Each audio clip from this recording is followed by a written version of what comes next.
漂亮的菊花炭。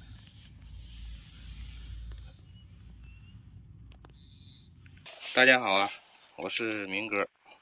这次是放了一罐松木，它一整个下来的话是852克。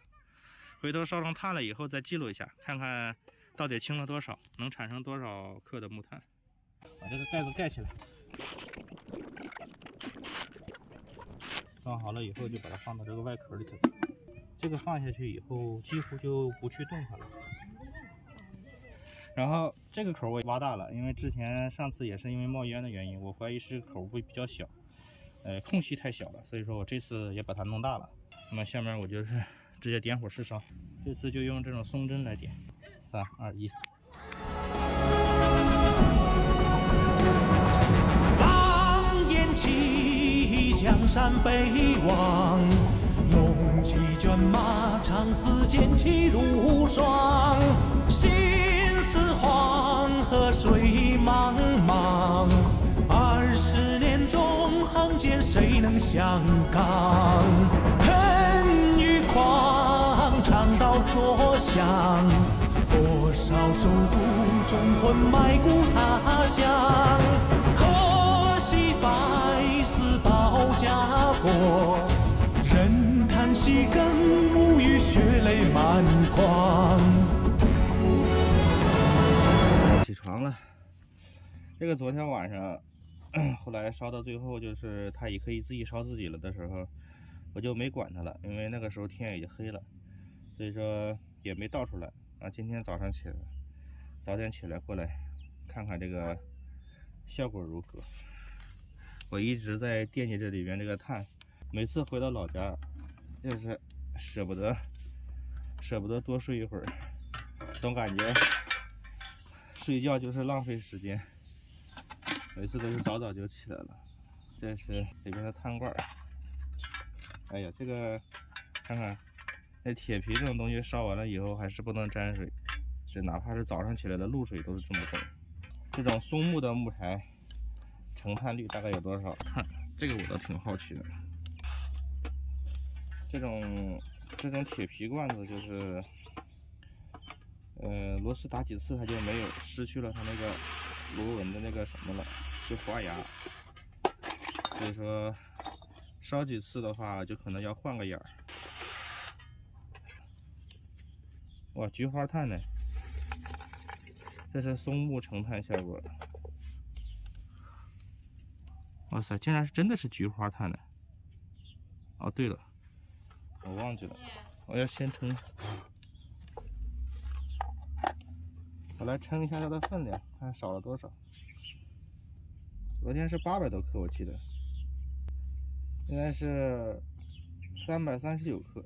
我把它都拿出来，然后再称一下这个盒子的重量。啊，这个弯掉了，它怎么会弯呢？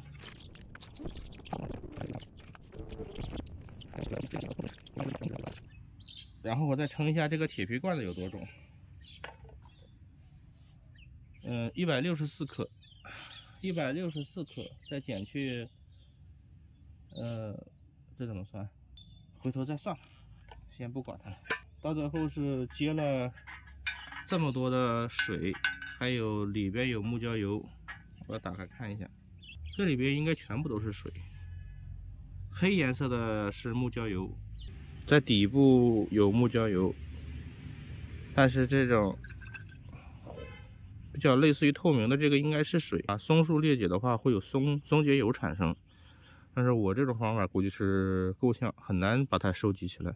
它这里边一直在滴这个焦油，这里边除了烤干的、烧掉的，还有这么多的焦油在这里，所以说这个方法应该是不行，应该是不足以达到我们把所有焦油能收集到的地步。所以说这个收集这个问题还是个大问题。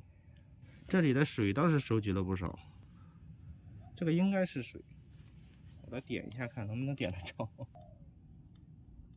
倒一点在石头上，哎，它好像不全是水，这点的时候它呲呲啦啦的。回头大家看一下，如果是有人知道这里边到底是啥？我估计主要成分还是水。如果是有其他的成分的话，那兴许我就得到宝贝了。总体来说是不错，这种方法制出来的碳，打开看一下，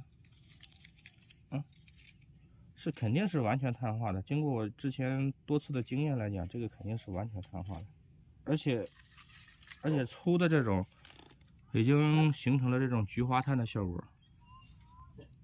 看，而且我昨天还发现一个事情，这次做的这个炭的这个木材，它是比较湿的，它里边水分很大，因为它这个启动时间特别长。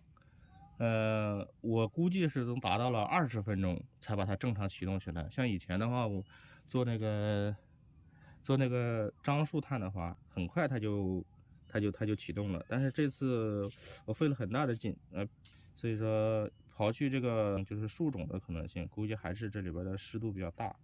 因为木材的湿度，这个我实在是没有办法去控制或者是量化它。